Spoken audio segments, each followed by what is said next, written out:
और राजा बोली तुम इनको दान न दो। ध्यान समझे ना, शुक्राचार्य जी ने जान लिया कि ये बामन नहीं है, साक्षात भगवान है। कैसे जाने भैया? देखेंगे तो जाने। देखा और देख करके जान लिया कि ये बामन नहीं है बल्कि साक्षात भगवान विष्णु है। तो तुम उस वंश के हो जहां शुक्राचार्य ने देख करके भगवान तक को जान लिया कि भगवान है, ये छल करने आए हैं, रूप बना करके आए हैं। तो शुक्राचार्य जी जब देख करके भगवान को जान सकते हैं तो क्या परशुराम जी देख के तोड़ने वाले को नहीं जान सकते? चिंतन करिए, इतना हल्का नहीं जितना हल्का समझ रहे हो, है ना? उसमें आओ, थोड़ा गहराई में प्रवेश तो करो। तो देख करके जब शुक्राचार्य जी ने जान लिया, और आइए जरा, लोगों की बात छोड़ दो। मैंने कहा था महात्मा हमारे देश के ऐसे ऐसे हैं जो देख के बता देते हैं। तुम्हारी दृष्टि भी गई यहां पर, तुम कह रहे हो हमने तो राम को देखा है। अच्छा, क्या राम के अलावा तुमने अन्य लोगों को देखा नहीं है? इन्होंने कहा हमने उसको देखा तो रूप अपार मार मद मोचन, हमारे नेत्र थक गए। तो नेत्र क्यों थक गए? तो आगे वाली पंक्ति है, रामई चितई रहे थकी लोचन और रूप अपार मार मद। मार मद मोचन कौन है? मार मद मोचन कौन है? मार मद मोचन है भगवान शंकर। मार माने कामदेव और मद माने अहंकार और मोचन माने नष्ट करने वाले।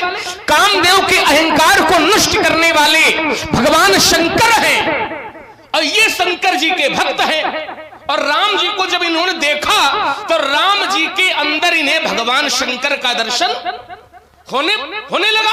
और जब शंकर जी दिखाई पड़ने लगे तो भैया भक्त जो होता है, भक्त को यदि भगवान दिखने लगे, है ना, तो सामान्य बात उसके नेत्र जो है अपलक हो जाते हैं, देखते रहते हैं, थक जाते हैं। तो इसमें कोई बड़ी बात नहीं है। भगवान शंकर के आप भक्त हो और शंकर जी का दर्शन जब आपको दिखाई पड़ा तो आपके नेत्र थक गए। और भक्त जब भगवान को देखता है तो उसके नेत्र देख करके थकित हो ही जाते हैं। इसके कई प्रमाण है, उस समय आने पर मैं दे सकता हूं आपको, है ना। तो हमारी बात केवल ये थी कि देख करके। और आइए जरा,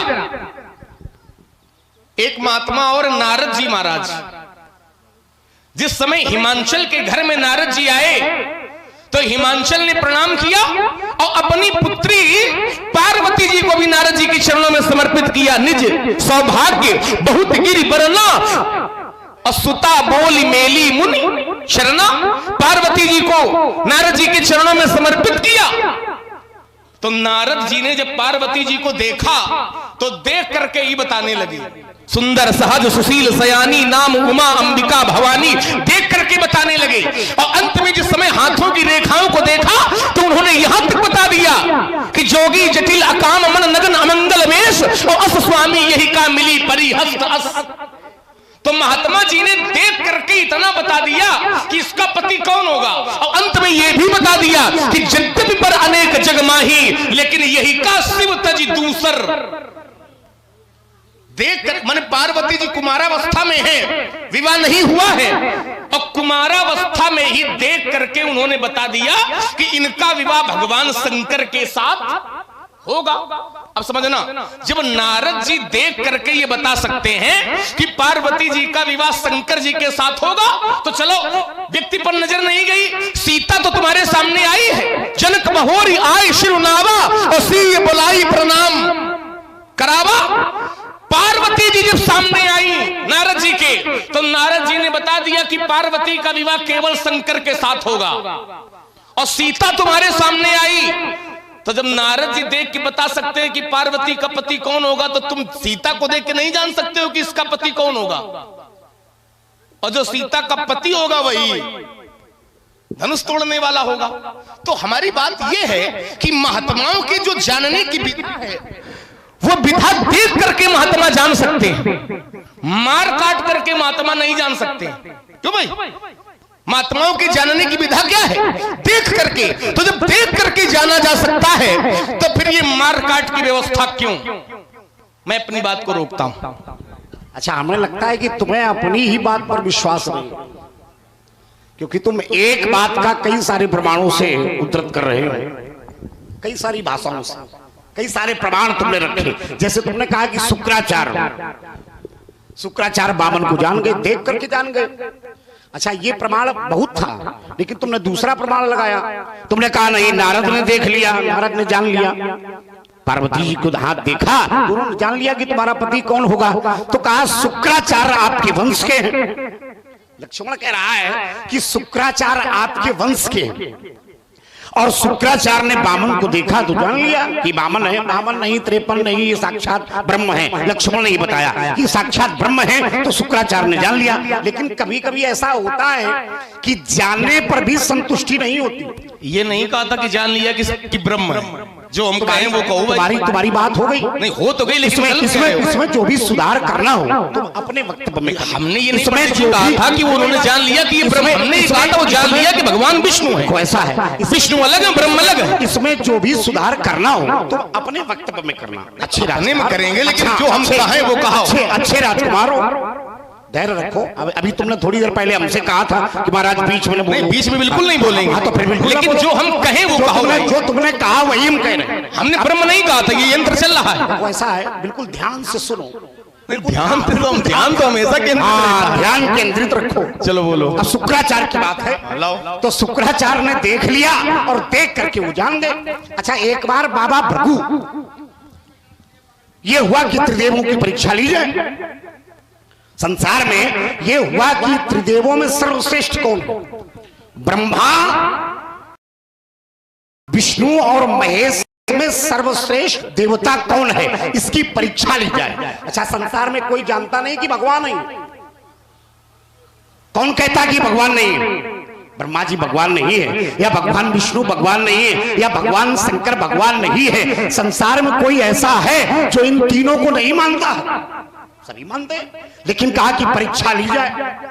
परीक्षा क्यों ली जाए? परीक्षा इसलिए दी जाए कि इन तीनों में सर्वश्रेष्ठ देवता कौन। तो कहा परीक्षा लेने के लिए किसी एक आदमी को चुना जाए। तो उस समय परीक्षा लेने के लिए कोई आगे नहीं आ रहा था। उस समय परीक्षा लेने के लिए कोई आगे नहीं आ रहा था, तो हमारे बाबा भृगु आगे आए। बाबा भृगु ने कहा कि हम परीक्षा लेंगे। उन्होंने त्रिदेवों की परीक्षा ली, और जैसे ही उन्होंने भगवान विष्णु के वक्षस्थल पर अपने चरण का प्रहार किया, तो विष्णु ने कहा कि हे विप्र देवता, ये आपके जो चरण हैं ये अति कोमल है, और हमारा जो वक्षस्थल है ये अति कठोर है, तो कहीं आपको चोट तो नहीं आई? जिस प्रकार से त्रिदेवों की परीक्षा लेने के लिए कोई आगे नहीं आ रहा था, तो हमारे बाबा भृगु आगे आए और उन्होंने त्रिदेवों की परीक्षा लेकर के विष्णु के वक्षस्थल पर अपने चरण का प्रहार करके विष्णु को सर्वश्रेष्ठ देवता होने का प्रमाण पत्र दे दिया। उसी वंश का ये परशुराम, ध्यान देना, उसी वंश का ये परशुराम आज मिथिला में राजाओं के मध्य में प्रस्तुत हुआ है। और बेटा, जब तक धनुष तोड़ने वाले के परशुराम के द्वारा परीक्षा नहीं ली जाएगी और परशुराम की परीक्षा में वो उत्तीर्ण नहीं होगा, तब तक सर्वश्रेष्ठ होने का प्रमाण पत्र उसे नहीं दिया जाएगा। इसे भी स्वीकार करो। इसको क्यों नहीं स्वीकार करते? कभी कभी कुछ देख कर जाना जाता है और कभी कभी कुछ जांच कर जाना जाता है। विधाएं हैं जानने, कभी कभी कुछ देख कर जाना जाता है और कभी कभी कुछ जांच कर जाना जाता है।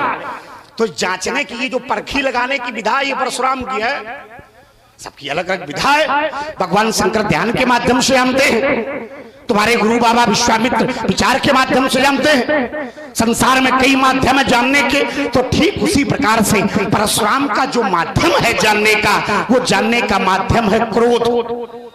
तो परशुराम क्रोध के माध्यम से जानना चाहते, इसमें विचारधाराओं का विनिमय है। जरा विचार, केवल विचार प्रस्तुत करो इसका।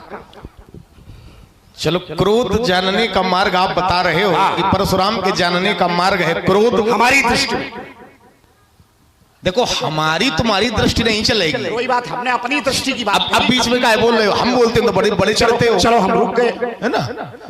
इन्होंने कहा हमारी दृष्टि में जानने का मार्ग क्रोध है, और हमने तो ये जाना है कि जानने का मार्ग क्रोध होता ही नहीं है। क्रोध वाला मार्ग कहां ले जाता है? तो कहा काम क्रोध मद लोभ सब नाथ नरक के पंथ क्रोध वाला मार्ग तो नरक की ओर ले जाता है, जानकारी का मार्ग कौन सा जाता है? तो कहा केवल प्रेम पियारा और जान लेव जो जाननी। सामान्य सी बात है, ये कह रहे हम क्रोध से जानेंगे, और क्रोध वाला सामान्य सी बात ये, यदि आपको कुछ जानना है और यदि आप मार्ग भटक गए हैं, मार्ग यदि भटक गए, किसी से प्रेम से पूछो कि भैया हमको वहां जाना है, तो वो प्रेम से यदि आप पूछोगे तो घर भी बता देगा, और यदि प्रेम से आपने पूछा है तो हो सकता है हाथ पकड़ के कहो घर तक तुम्हें छोड़ आवे कि भैया ये इनका घर है। और यदि वही क्रोध से पूछो कि ये मार्ग बताओ कहां जाता है, तो मार्ग बाद में बतावेगा, उतर के तुम्हारी व्यवस्था पहले करेगा। वाह, क्योंकि जानकारी का मार्ग क्रोध नहीं है, जानकारी का मार्ग प्रेम है, केवल प्रेम पियारा। अब भगवान शंकर का प्रमाण ले लो, भगवान शंकर ही कहते हैं हरि व्यापक सर्वत्र समाना, और प्रेम ते प्रकट होब में।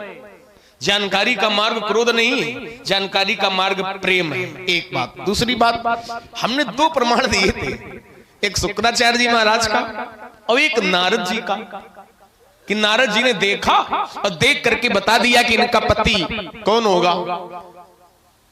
तो दो के बदले में एक चिंतन इनका आया है कि भृगु जी गए, उन्होंने चरण का प्रहार कर दिया और ये पूछा गया तीनों देवताओं में श्रेष्ठ कौन है।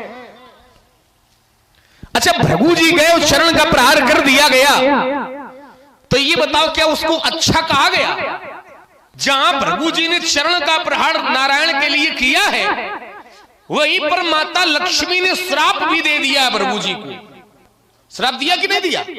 जहां उन्होंने लात मारी है नारायण की छाती में, तो माता लक्ष्मी ने श्राप दे दिया है कि तुमने हमारे आराध्य की छाती में चरण का प्रहार किया है, तो मेरा ये श्राप है कि जाओ आज से ब्राह्मणों के पास लक्ष्मी रुकेगी ही नहीं। अब जब श्राप मिल गया, यही समझो, यदि अच्छा किया होता मार काट करके जानने के लिए, तो माता लक्ष्मी श्राप न देती, और जब श्राप मिल गया तो यहीं से खंडन हो गया कि भृगु जी का मार्ग उचित नहीं था, और उचित बिल्कुल नहीं था। कैसे नहीं था, आप चिंतन करें जरा। लक्ष्मी जी ने श्राप दिया, और लक्ष्मी जी पुत्री किसकी है? ध्यान समझना, लक्ष्मी जी किसकी पुत्री है? लक्ष्मी जी महात्मा भृगु की ही पुत्री है। भृगु जी माता ख्याति के गर्भ से जन्म है माता लक्ष्मी जी का। तो लक्ष्मी जब है पुत्री, तब भृगु जी के नारायण कौन हुए? क्यों भाई? जब लक्ष्मी जी भृगु जी की पुत्री हैं, तब फिर नारायण कौन हुए? दामाद या जामाता। और हमारे यहां भैया दामाद के पैर छुए जाते हैं कि दामाद की छाती पर लात मारी जाती है? बताओ जरा। तो ये जो मार्ग उन्होंने अपनाया, इसीलिए तो श्राप मिला कि दामाद के पैर पूजे जाते हैं, और उन्होंने दामाद की छाती पर लात मार दी, तो माता लक्ष्मी ने श्राप दे दिया। और एक जगह कहा भी गया, उस श्रेष्ठता में बड़प्पन नारायण को मिला, लेकिन बड़प्पन भृगु जी को नहीं मिला। कहा भी गया, का अमुक हरिका घट्यो जो भृगुमारी, क्षमा बड़न को चाहिए छोटिन को उत्पात, और का अमुक हरिका घटो जो भृगुमारी। तो उन्होंने भृगु जी ने जो मार्ग अपनाया जानने का, तो उस मार्ग में उन्हें श्राप मिला, और वही मार्ग तुम अपना रहे हो। तो उन्हें श्राप मिला तो क्या तुम्हारी आरती उतारी जाएगी? इसलिए मार्ग वो चुनो जो उचित होए, है ना? मार्ग वो न चुनो जो अनुचित होए। अच्छा, विचार करने वाली बात एक और है, मैं एक और दर्शन दे रहा हूं। धनुष भगवान शंकर का है। किसका है? शंकर जी का। और मैंने तो ये जाना है कि भगवान शंकर जिसकी रक्षा कर लेते हैं, उसको कोई मारने वाला संसार में नहीं है। भगवान का एक नियम है, करम सदा तिनके रखवारी, और जिन बालक राखे महतारी। जैसे माता अपने पुत्र की रक्षा करती है, वैसे ही भगवान अपने भक्तों की रक्षा करते हैं।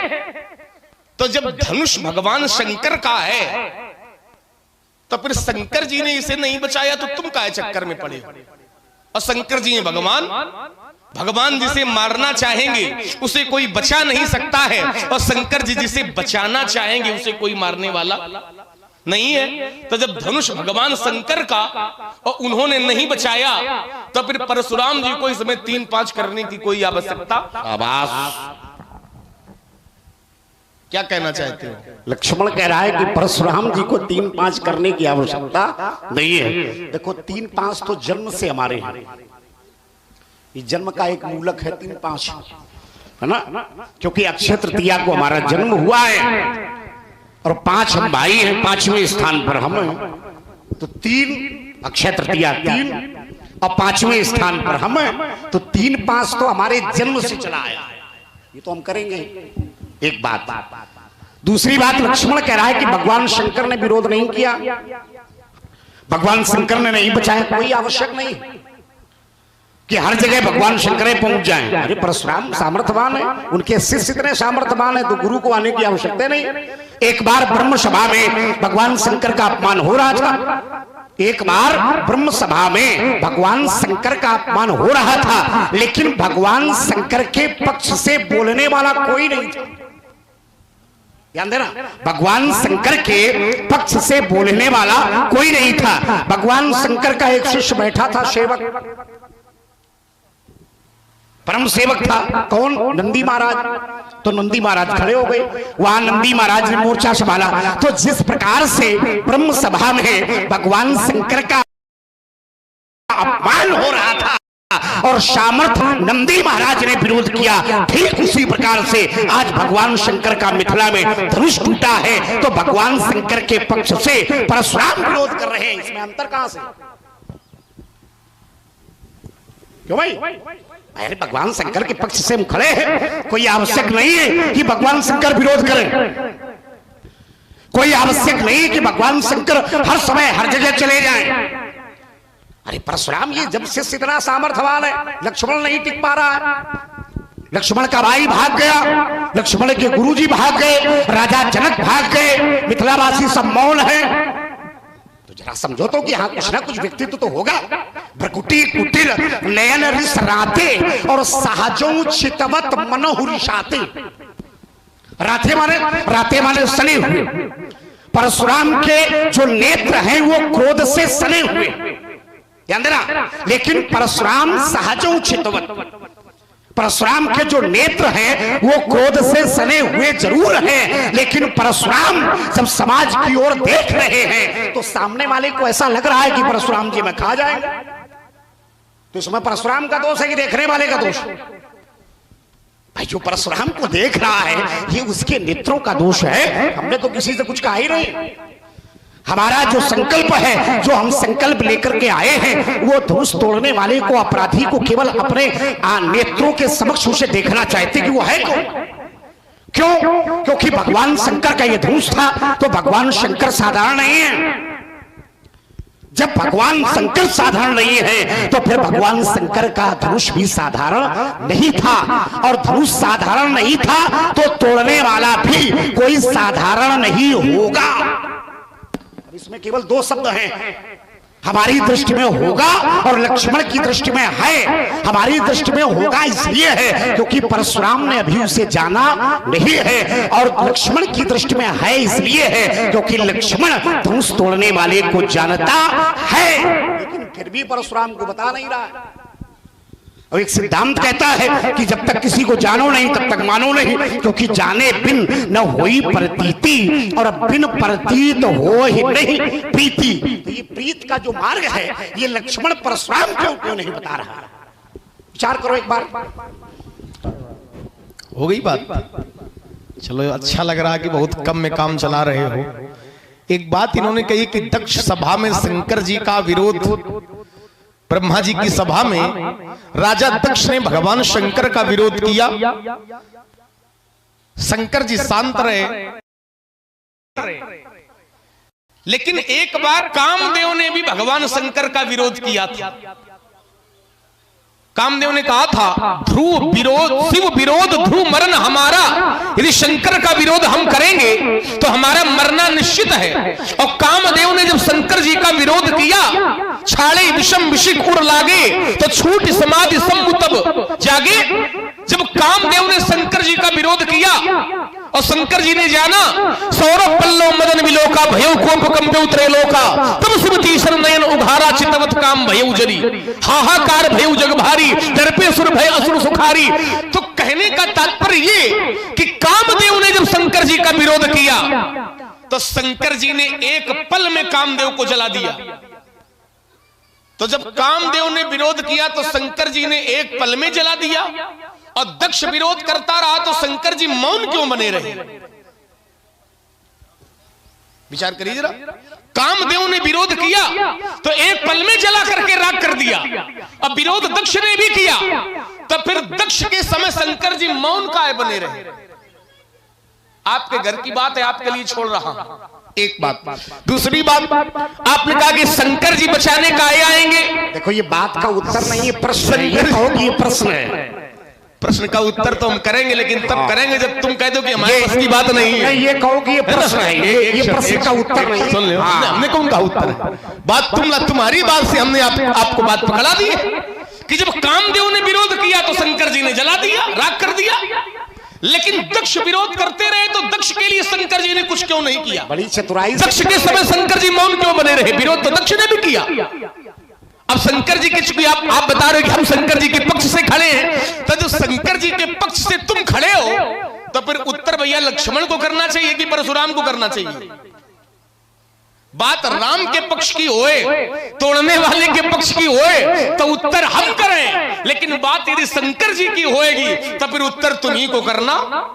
इसलिए मैंने आपके लिए छोड़ा। एक बात, इन्होंने कहा शंकर जी सब जगह थोड़ी आएंगे, जब शिष्य सामर्थ्यवान है तो शिष्य भी आएगा। हम कहते हैं शंकर जी सब जगह आएंगे। कब आएंगे? यदि भगवान के भक्त पर संकट है तो आप लोग बताओ भैया कि भगवान नहीं आएंगे? भक्त पर यदि संकट है तो भगवान एक पल की भी देर नहीं लगाएंगे, और जहां भक्त को आवश्यकता पड़ेगी वहां भगवान बचाने आएंगे। और उत्तर मैं कर रहा हूं। एक लोग कथा प्रत्येक व्यक्ति ने सुनी होगी, महात्मा मार्कंडे का नाम सबने सुना होगा।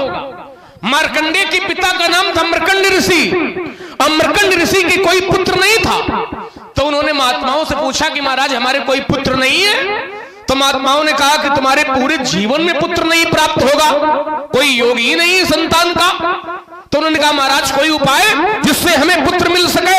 तो महात्माओं ने कहा शंकर जी यदि कृपा कर दें तो तुम्हें पुत्र मिल सकता है, क्योंकि भावु मेट सके, होनहार को भी शंकर जी मिटा सकते हैं। मृकंड जी ने भगवान शंकर की आराधना की, शंकर जी प्रसन्न हो गए, पुत्र मिल गया, और पुत्र का नाम मार्कंडे रख दिया गया। लेकिन समस्या यह थी कि पुत्र केवल 5 वर्ष जीवित रहेगा, अल्पायु था बालक। 5 वर्ष के बाद संसार छोड़ करके चला जाएगा। धीरे धीरे समय बीतने लगा, पिताजी को चिंता हुई, आज हमारा पुत्र हमारे साथ में है लेकिन कुछ समय के बाद हमारे साथ नहीं रहेगा। उन्होंने कहा महात्मा जी कोई उपाय जिससे हमारा पुत्र अल्पायु से दीर्घायु हो सके? तो महात्माओं ने कहा शंकर जी मृत्यु के भी देवता हैं, तभी तो मृत्युंजय कहे जाते हैं। शंकर जी यदि कृपा कर दें तो पुत्र अल्पायु से दीर्घायु हो जाएगा। बालक भगवान शंकर के मंदिर में शंकर जी का नाम जपने लगा, शंकर जी के प्रति अपने मन को समर्पित कर दिया, और होते होते वह दिन आ गया जिस दिन बालक की आयु पूरी होनी थी। अंतिम दिन था आयु का। यमराज अपने निश्चित समय पर प्राण लेने के लिए आए। यमराज माने काल प्राण लेने के लिए आया, लेकिन काल प्राण लेने में सफल नहीं हो पाया, और काल को भी उल्टे पैर वापस लौटना पड़ गया, क्योंकि बालक पर अब महाकाल की कृपा हो गई थी। देखिए बालक शंकर जी से जुड़ गया, बालक भगवान शंकर के प्रति समर्पित हो गया, तो फिर शंकर जी ने बालक की रक्षा की। तो बालक जब शंकर जी के प्रति समर्पित हो गया, उसकी रक्षा भगवान ने की, तो धनुष ने तो भैया पूरा जीवन भगवान शंकर को समर्पित कर दिया था। धनुष ने भगवान शंकर को पूरा जीवन दे दिया था। तो जब बालक मार्कंडे की रक्षा यमराज से भी कर ली शंकर जी ने, तो फिर धनुष की रक्षा शंकर जी काहे नहीं करेंगे?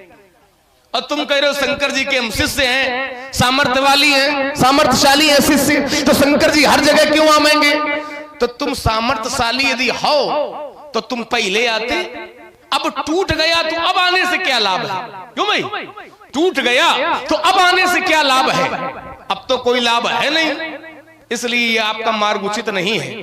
भगवान भक्त पर यदि संकट देखेंगे, समस्या देखेंगे, तो भगवान तत्काल उस भक्त की रक्षा करने आते हैं। तो जब धनुष भगवान शंकर का था, शंकर जी के प्रति समर्पित था, तो फिर शंकर जी को इस धनुष की रक्षा करने आना चाहिए था। और जब शंकर जी नहीं आए हैं, तो फिर आपके विरोध करने का कोई प्रयोजन नहीं है। क्या कहना चाहते हैं? लक्ष्मण ने कहा, देखो ये प्रश्न का उत्तर प्रश्न हो गया, ये प्रश्न का उत्तर प्रश्न हो गया। लक्ष्मण, अभी थोड़ी देर पहले एक प्रसंग चला था लक्ष्मी जी का और भगवान विष्णु का। तो भगवान विष्णु के वक्षस्थल पर प्रहार किया था बाबा भृगु ने। तो हमने जब ये कथानक प्रस्तुत किया था, तो लक्ष्मण ने कहा कि वहां लक्ष्मी जी ने विरोध किया था। ध्यान देना, अब ये घटना और ये घटना जुड़ रही है। थोड़ी देर पहले प्रसंग आया था कि लक्ष्मी जी ने विरोध किया, भगवान विष्णु के वक्षस्थल पर प्रहार किया किसने? बाबा भृगु ने। और भृगु कौन है? ससुर है। और दामाद कौन है? भगवान विष्णु।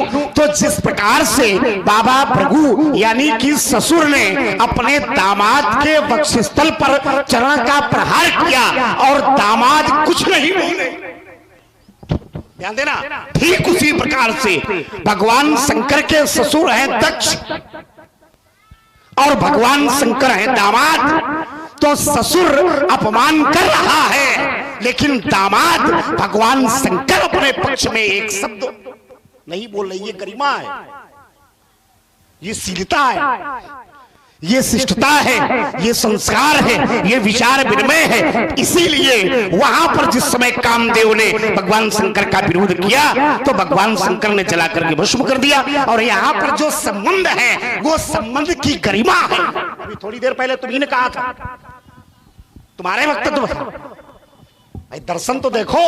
अच्छा, प्रश्न का उत्तर प्रश्न कर दिया, कहा कि ये परशुराम जी बतावे। अच्छा, लक्ष्मण क्या बताएगा? भाई जरा विचार विनिमय की आवश्यकता है। अब तुमने कहा मार्कंडे की एक कथा सुनाई कि मार्कंडे की रक्षा की भगवान शंकर ने। अब जरा विचार करो, यहाँ की कथा और मार्कंडे की कथा बिल्कुल अलग है। यहाँ भगवान शंकर ने यह धनुष राजा जनक के 16वीं पीढ़ी के राजा देवराज को दिया था। ध्यान देना, और जिसको भगवान शंकर ने यह धनुष दिया था, उसने प्राणों से लगा के रखा है अपने जीवन में। अरे अगर पुरखों की संपत्ति को बढ़ा नहीं सकते हो, तो फिर नष्ट करने का कोई अधिकार नहीं है। अरे कोई अपनी पिता अपनी पुत्री का विवाह करे, बहुत अच्छी बात है, करना चाहिए, ये उसका मौलिक कर्तव्य है। लेकिन विश्व की रखी हुई धरोहर को तोड़वा करके यदि विवाह संपन्न कराया जा रहा है, तो यह अनैतिकता है। इसलिए परशुराम का विरोध। मैं फिर रुका जा रहा हूं। शंकर जी ने धनुष अपना किसको दिया? खा राम नयन के भूरे का लाभ। क्या क्षति हुई, क्या लाभ हुआ? क्या क्षति हुई, क्या लाभ हुआ? इस पुराने धनुष को तोड़ने से राम ने इसको नए के धोखे देखा। नयन माने नया, भूरे माने धोखे से। तो और लक्ष्मण का जो स्वामी है वो है राम। तो क्या राम जैसे व्यक्तित्व को धोखा हो सकता है? ऐसा भी संभव। लक्ष्मण क्या बड़ी चतुराई से कह रहा, क्या बताया जाए महाराज, हमारे स्वामी से धोखा हो गया। क्या बताया जाए, हमारे स्वामी से धोखा हो गया। और स्वामी थोड़ी देर पहले परशुराम के सामने आया था, तो वो कह रहा था नाथ शंभु धनु बंजनी हारा, और हो ही क्यों एक दास तुम्हारा। महाराज धनुष तोड़ने वाला कोई आपका दास है? आयस। तो अगर स्वामी से धोखा हो गया, तो थोड़ी देर पहले स्वामी आया था, तो स्वामी ने स्पष्टीकरण क्यों नहीं प्रस्तुत किया? उसने तो नहीं कहा, उसने तो कहा महाराज कोई आपका एक दास है, अब ढूंढो जाके, इतनी बड़ी समाज है, ढूंढ लो। और लक्ष्मण कह रहा है काछत लाभ चून धनु तोरे, देखा राम नैन के धोरे, छुअत टूट रघुपति न दोषु। केवल छूने मात्र से टूट गया ना? व्यासी संभालो जरा। हाँ, ये भी है रसो वैशा। पिता केवल छूने मात्र से नहीं टूटा, लेत चढ़ावत और कई चात काढ़े, लेत चढ़ावत और कई चात काढ़े, अब काहू ना लखा रहे सब ठाढ़े। लेत चढ़ावत, खैचत, एक शब्द आया है गाढ़े। गाढ़े माने शक्ति पूर्वक कश करके, तो उसने शक्ति भी लगाई है। और अगर उसने शक्ति लगाई, अगर उसने, हम राम की व्याख्या नहीं कर रहे हैं, तुम समझोगे हमारे भैया की व्याख्या कर रहे हैं। अगर उसने शक्ति लगाई है तो फिर छुअत टूट कैसे? क्या इतना हल्का था कि छूने मात्र से टूट गया? अगर उसने शक्ति लगाई है तो क्या लक्ष्मण को स्वयं में ही विश्वास नहीं है कि तोड़ने वाला वो है? लक्ष्मण कह रहा कि महाराज क्या बताया जाए, धोखा हो गया है। कहा क्षति लाभ अर्जुन धन तोरे, देखा राम नयन के भोरे। लक्ष्मण अपने स्वामी पर ही संदेह प्रस्तुत कर रहा है। क्या बताया जाए महाराज, हमारे स्वामी से धोखा हो गया, केवल छूने मात्र से टूट गया। इसलिए लक्ष्मण की बात परशुराम के द्वारा नहीं मानी। चलिए देखिए, तुम बार बार ये कह रहे कि स्वामी को क्या धोखा हो सकता है, क्या राम को धोखा हो सकता है? देखिए, लीला के अंतर्गत यदि भगवान भी आवेंगे तो भगवान को भी धोखा होता नहीं है। लेकिन मनुष्य लीला यदि करनी है तो मनुष्य लीला के अंतर्गत धोखा का भी प्रवेश लीला में हो जाता है। एक दृष्टांत दे रहे आपको, मर्यादा भी बनी रहे और उत्तर भी हो जाए। दो भाई थे, एक भगवान की शरण में था और एक भगवान के विरोध में था, है ना? और सरल कर दे, विरोध वाले को भगवान ने छिप करके मार दिया। सब लोग समझ गए होंगे, नाम लेने की कोई आवश्यकता नहीं है। और पहली बार व्यास जी जब छोटे भाई को भगवान ने भेजा था जा करके कि जाओ ललकारो, जा करके युद्ध करो और पीछे से हम बाण चला देंगे, तो पहली बार जब भेजा तो मार खा करके वो वापस आ गया छोटा भाई। तो उसने कहा भगवान जब भेजा था तो हमें बचाने के लिए भेजा था, आपने तो हमारी दुर्गति करा दी, उसने हमें बहुत मारा। तो भगवान ने क्या कहा था व्यास जी? क्या कहा था? हमको इससे ज्यादा आनंद आता है आर पार वाले में, है ना? भगवान ने कहा था एक रूप तुम भ्राता दो अत्ते ही भ्रम, तुम दोनों एक रूप के हो, और जब एक रूप के हो इस कारण हमें धोखा हो रहा था, इस कारण हम बाण चला। अब कोई कहे क्या भगवान को धोखा हो रहा था? लेकिन लीला के अंतर्गत है तो धोखा का भी दर्शन लीला में कराते हैं। ठीक वैसे ही राम को धोखा नहीं हो सकता है, लेकिन लीला यदि करनी है तो लीला में भी धोखे का प्रवेश होता है। अच्छा, राम तो राम, कोई बड़ी बात नहीं। धोखा तो कहो तुमसे भी हो जाए, धोखा किसी से भी हो सकता है। अच्छा, धोखा क्या केवल राम से हो सकता है? धोखा हो सकता है समय पड़ने पर कहो तुमसे भी हो जाए, हो सकता है। क्योंकि तुमने भी एक बार हो सकता शब्द प्रयोग किया था, है ना? ऐसा हो सकता है कि धोखा आपसे भी हो जाए। कोई क्षत्रिय बालक का ब्राह्मण का वेश बना करके आ जाए, तुम जाने ना पाओ कि ये कौन है, है ना? तो धोखा कभी किसी से भी हो सकता है। जब लीला का प्रवेश होता है, लीला क्षेत्र के अंतर्गत होता है, तो धोखा हो सकता है, इसमें कोई बड़ी बात नहीं है। अब बीच में बोलो, एक लोग बोले एक सुने। एक बात तुम्हारी थी नहीं, एक अछूत टूट इसको कौन लेगा? लेत चढ़ावत खैंचत गाड़े तो बाकी है, और ये टूट गया। ठीक उसी प्रकार से अगर लक्ष्मण ज्यादा अकड़ेगा तो फिर टूटने के स्थान पर लक्ष्मण भी पहुंच जाएगा। अच्छा, ये भी नहीं। अच्छा, हम अकड़ रहे हैं तो तुम क्या लड्डू बांट रहे हो? शाबाश। नियम यदि लगाओ तो दोनों ओर लगाओ। हम यदि अकड़ रहे हैं, तुम्हारा ईमानदारी की बात तो ये कि हम अकड़ नहीं रहे, हमारा उद्देश्य अकड़ना नहीं था। और यदि अकड़ना होता तो ये प्रमाण कहां ले जाओगे कि विश्वामित्र मिली पुनियाई और पद सरोज मेले। हमने तो आपका सम्मान किया है, हम अकड़े नहीं है।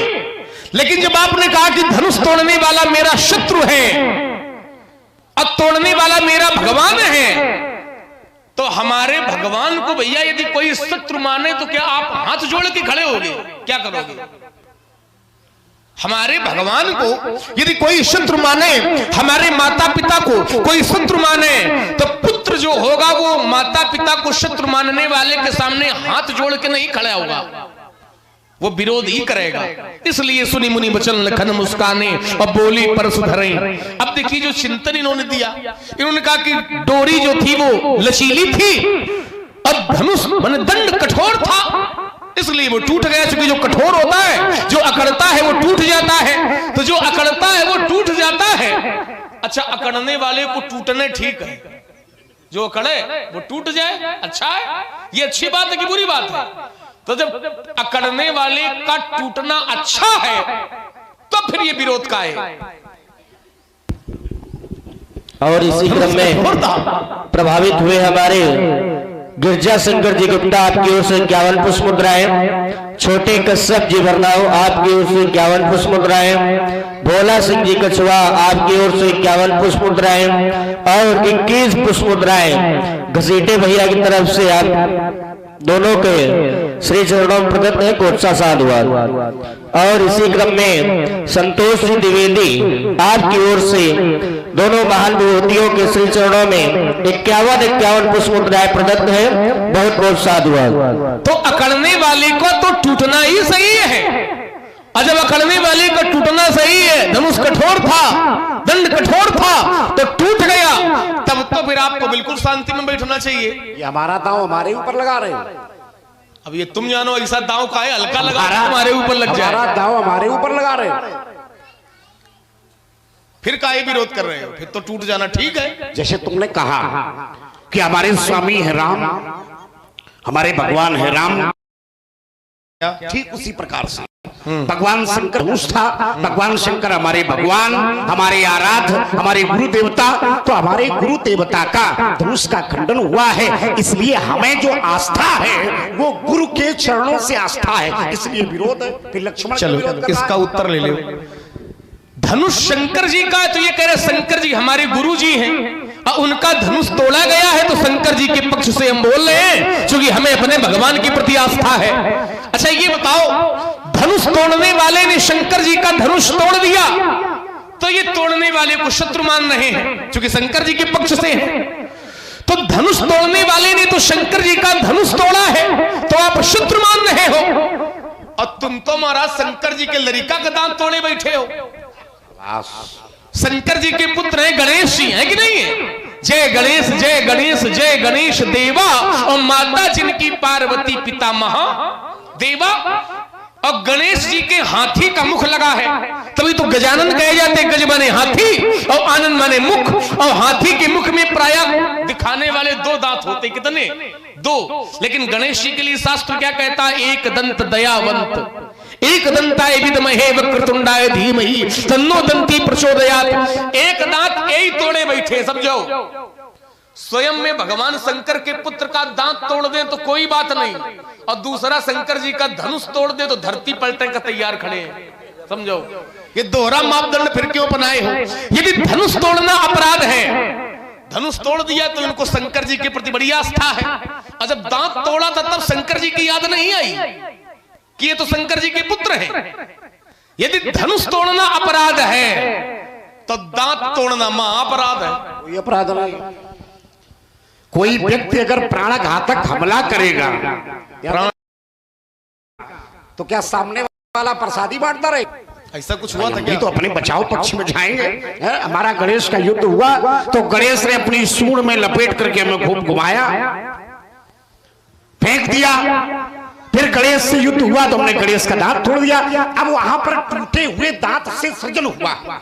गणेश का दांत परशुराम ने तोड़ा तो टूटे हुए दांत से सृजन हुआ है। सृजन क्या हुआ है? उसी दांत से एक कालखंड में एक महापुरुष के द्वारा महाभारत की रचना की जाएगी, उसी टूटे हुए दांत से।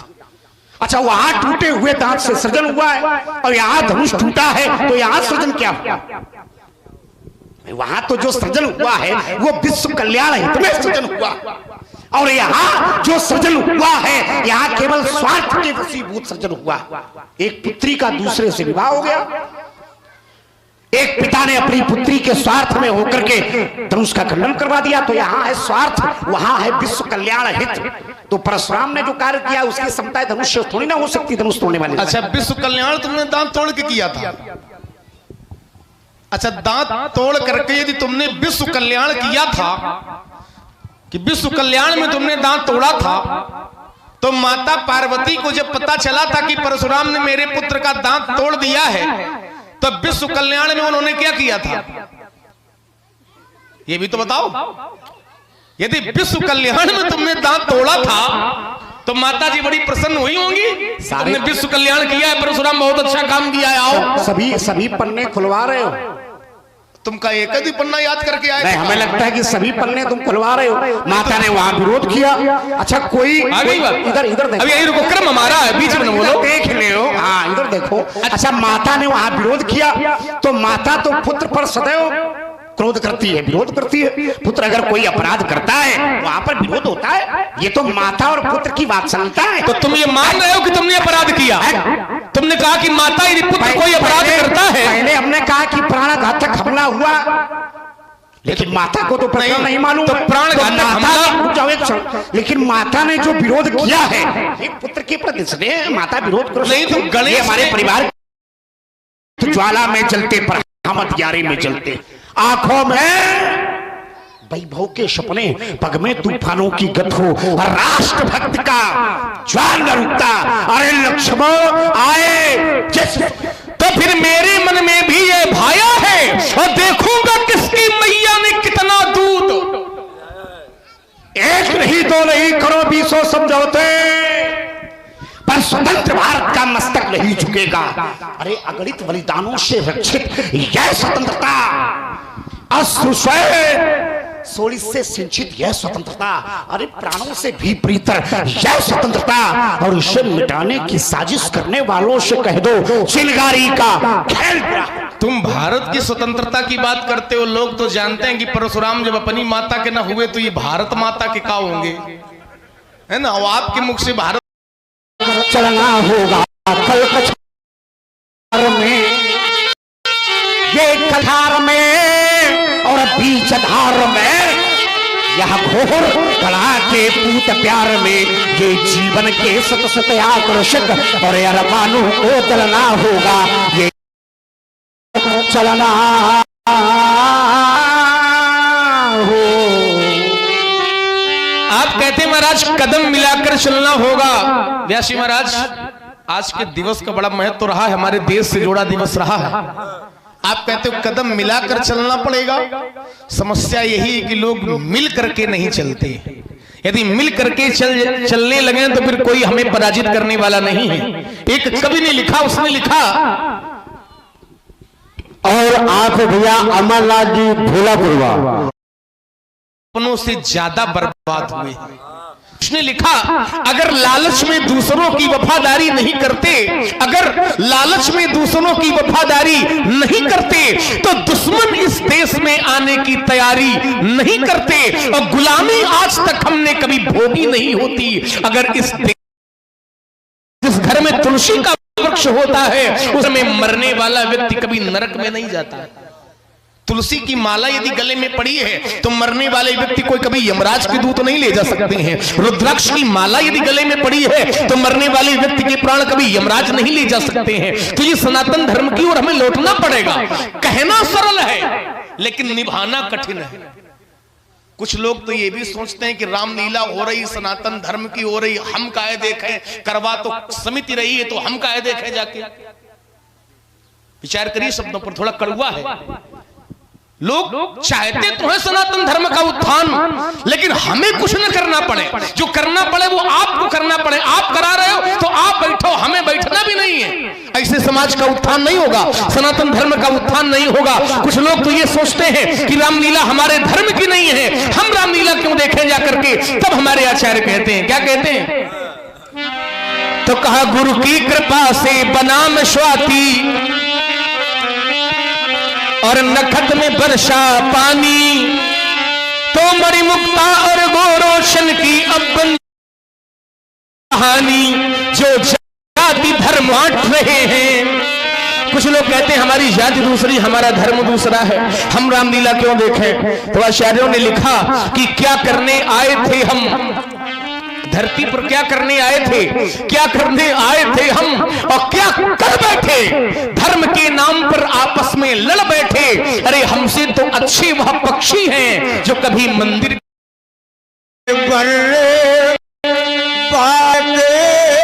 समान, यह बर्रे बालक समान, शुक्र नहीं मानस भी देता,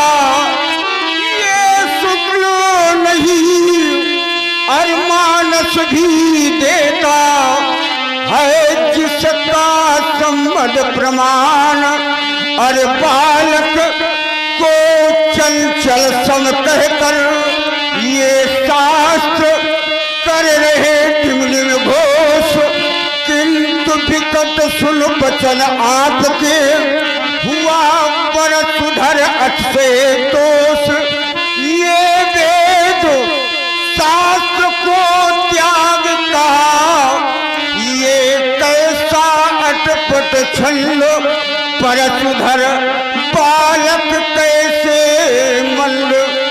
वशिष्ठ जैसे ब्रह्मताज ने उस विद्यालय के छात्र वशिष्ठ जैसे ब्रह्मताज ने जिनको शिष्टाचार सिखाया। और मुझसे तो परिचित ही है और मैंने भी नवनीत बनाया।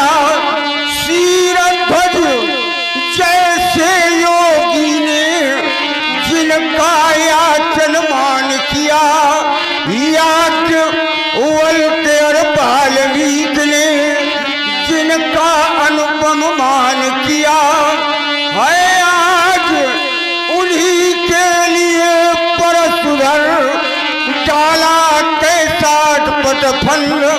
परशुधर बालक कैसे मन।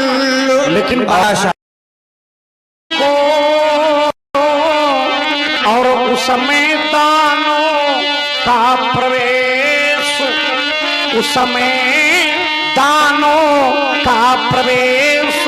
लेकिन तुम्हें विवेक नहीं खोना है।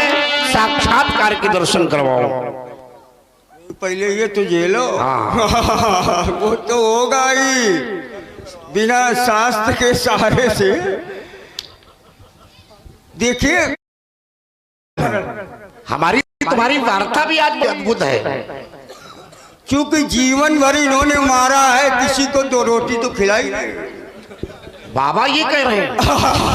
अच्छा अरे हमारे बच्चों के प्रति तुम लेना दे रहे हो तो उसको हम सहजता से थोड़ी। अच्छा इसका मतलब है परशुराम तुमसे अलग हो गए। अरे ना ना ना ना अभी आपने कहा कि हमारे बच्चों के प्रति आप बुलाना जा रहे हैं तो परशुराम से प्रेम नहीं। दही जब बुलाए ना आप दे रहे हैं तो इसका मतलब आप प्रतिपक्ष। हमें ऐसा लगता है कि बाबा ने राजा प्रतिपक्ष न मानते तो बाबा ने राजा दशरथ से कुछ ले लिया है।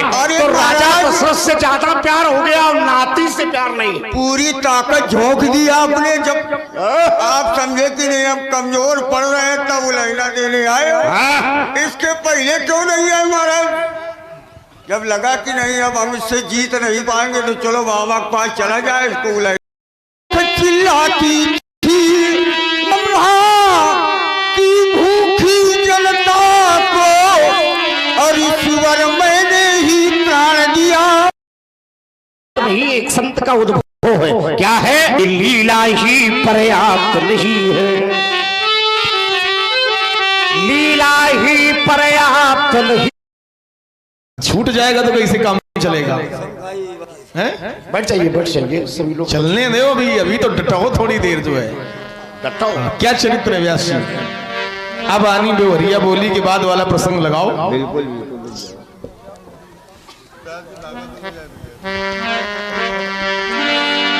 सुनत लखन की सुन कटु वचन कुठार सुधारा। हाय हाय सब लोग पुकारा। अब ये हाय हाय करने भी तो चाहिए।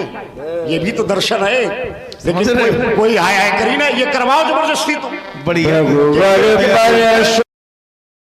चूंकि मिले न कबहू सुभट रन गाढ़े। समर भूमि में आपको सुभट योद्धा हमारे जैसे आज तक प्राप्त नहीं हुए।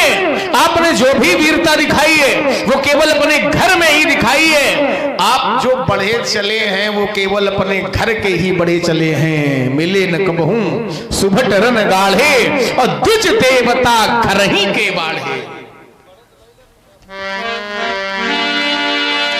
लखन उतर आहुति सरिस रघुवर को पटसान।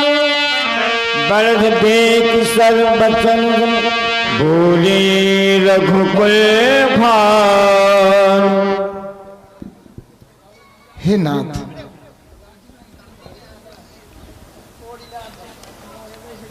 मेरे लक्ष्मण के द्वारा आपके प्रति जो भी कटवचन कहे गए हैं, आप इसको क्षमा करें। क्यों? क्योंकि ये बालक है, अबोध है, और आप, इसलिए मैं आपसे निवेदन करता हूं, नाथ करहु बालक पर छो, सूध दूध मुख करिय न को। ये तो एक दुधमुहा बच्चा है, इसलिए ये आपकी कृपा का पात्र है, क्रोध करने की योग्य नहीं है। क्योंकि हे प्रभु, जो पे प्रभु अपने प्रश्न की प्यास। हट जाओ राघवेंद्र, आप ऐसा ना करें ना, हट जाओ। आप ऐसा ना करें पूज्यवर।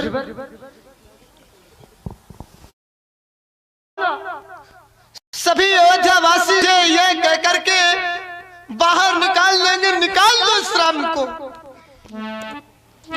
यही है अपने भाई का हत्यारा, जिसने अपने रहते अपने छोटे भाई लक्ष्मण को मरवा डाला। वर्ष में एक बार रक्षाबंधन का त्योहार आता है।